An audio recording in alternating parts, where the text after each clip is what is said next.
Ambassador Ashraf, thank you so much for joining me on the show and talk to us about these very important messaging that India has been doing to these countries. That also includes France, where President Macron has supported India when it comes to its fight against terrorism. Talk to us about these diplomatic moves that New Delhi has been making.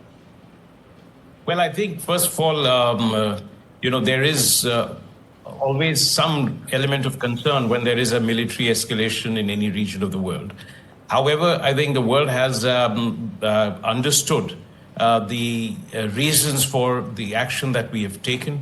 They have recognized that our approach has been in the realm of the right to defend and the right to respond, that we had also waited for 14 days for Pakistan to take some steps to show that it was not complicit in this terror attack and that it was doing something to stop it or to take punitive steps against those who were responsible for it. None of that has happened. Now, so I think our initial response that I see internationally, and I compare this to what I have seen from 1999 onwards in different terror attacks, this is much more positive and much higher level of understanding. But one of the reasons for this is that, in a sense, we've taken control of the process. We have preempted any international effort to sort of exercise restraint or prevent any military action from being taken by saying that we will exert pressure on Pakistan to take necessary steps in response to an attack. So once we have done this, we've explained that our effort was non-escalatory, it was measured, directed at specific targets. There would be an expectation that there will be no further escalation or prolongation of the conflict.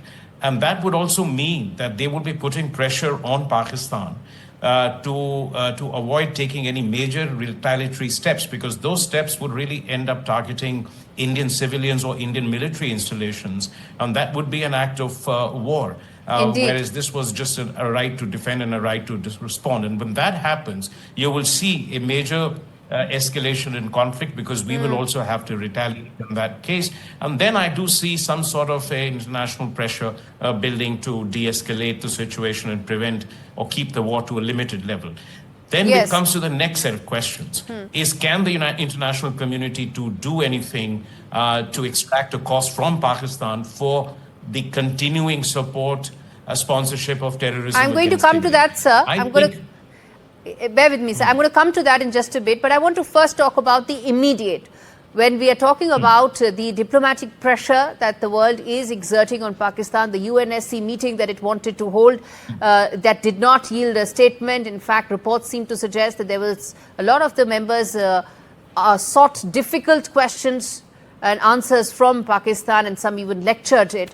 Having said that, in the wake of that diplomatic disaster for Pakistan, these positive maneuvers that India has been making, moves it has been making, also the fact that the present Trump administration has backed India's ability to stand against Pakistan, and also how it needs to defend itself, hasn't it? Yeah, I think all of that, what you're saying, is true. But really, I mean, what else could they have done? I mean, there is an act of terrorism against us.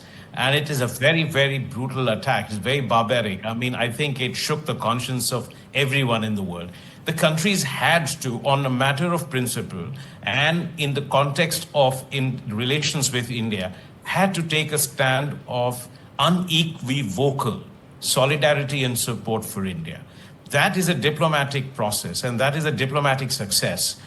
The big question is, what does that translate into in terms of understanding for our action? As I said, yes, there is going to be a tacit international understanding, sometimes very fully expressed support for the steps that we have taken. And I think I always compare to where we were in the past, and I do see a very strong positive progress in the way the world understands our challenges and the way we are dealing with terrorism from Pakistan. So it is an important diplomatic win for us. But it is something that we will have to sustain on a day-to-day basis, because there will be concerns. How do we do that, sir? How do we do that? As the diplomat dealing with this, how do we do that? Well, I think at three levels, really. One is at the level of the government.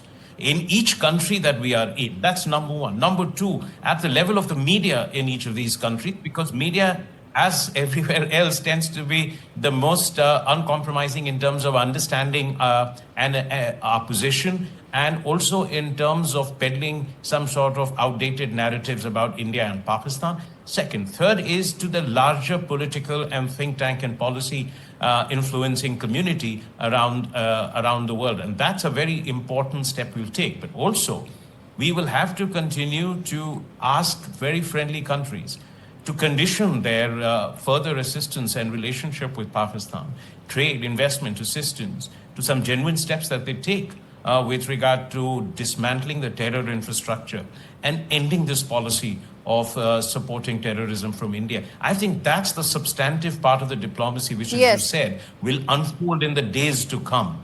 And then we will also be again approaching the UN Sanctions Committee, and more important, against FATF. Now, FATF strictures can be quite hard on a country, particularly an economically impoverished and emasculated country. Ambassador Ashraf, I want to come and talk more about FATF. The fact that Pakistan was grey-listed, it came back out of it. There's now an IMF loan that it's set to get. I want to talk on that and more in terms of how the international pressure can ensure that Pakistan acts against these terror factories. But I have to take this small break. Stay with us, sir. These questions are important. It will help us decode what's our way forward. Stay with us.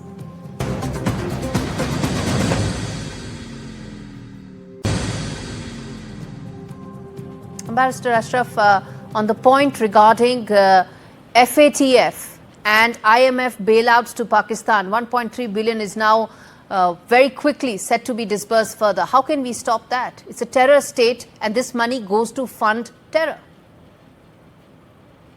Yeah, I mean, you have a very important point. I mean, all assistance to Pakistan, though it is meant for civilian purposes, humanitarian assistance, in some sense releases economic pressure on the military and its capacity to both build up its conventional capacity and support terrorism network.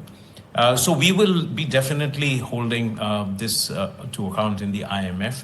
But again, I mean, it is not going to be an easy exercise at this point of time. So we'll have to really make a very compelling case to withhold or to delay this assistance. As far as the FATF is concerned, it's a quasi-legal process of getting the country back on the grey list. It's a pretty serious process that goes through first the regional body, which is the APAC body, the Asia Pacific, and from there it will go to the main FATF. Yes. We will be building a very strong dossier on this.